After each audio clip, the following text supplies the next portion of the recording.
Beh sì, ho fatto il plauso per questa iniziativa perché va a valorizzare una tratta sia per gli amanti delle camminate ma anche per gli amanti del cicloturismo. Presentato nella sede della Regione Friuli Venezia Giulia a Udine il nuovo cammino di Sant'Antonio da Gemona a Padova, completamente ripensato per offrire un'esperienza ancora più accessibile, coinvolgente, capace di unire spiritualità, natura e innovazione. Non si tratta solo di un nuovo tracciato, ma di un vero progetto culturale, identitario e collettivo, nato dalla sinergia fra la Regione Friuli Venezia Giulia, il Comune capofila Gemona del Friuli, Promo Turismo FVG, il Santuario di Gemona e i frati della Basilica del Santo di Padova.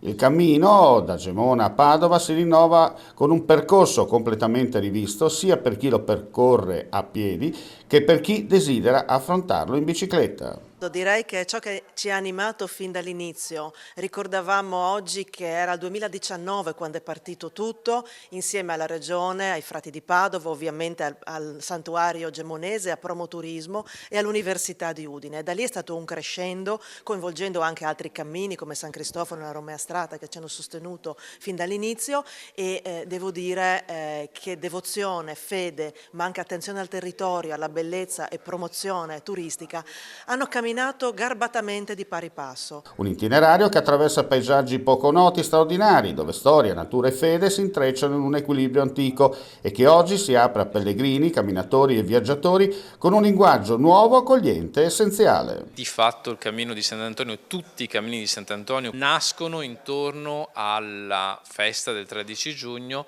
dalla lunga tradizione di tante persone che a piedi, partendo la notte, raggiungevano la prima messa delle 6 del mattino oppure insomma riuscivano ad arrivare in Basilica per il 13 giugno. Il cammino di Sant'Antonio nella prospettiva della fede appare come qualcosa di voluto dall'alto.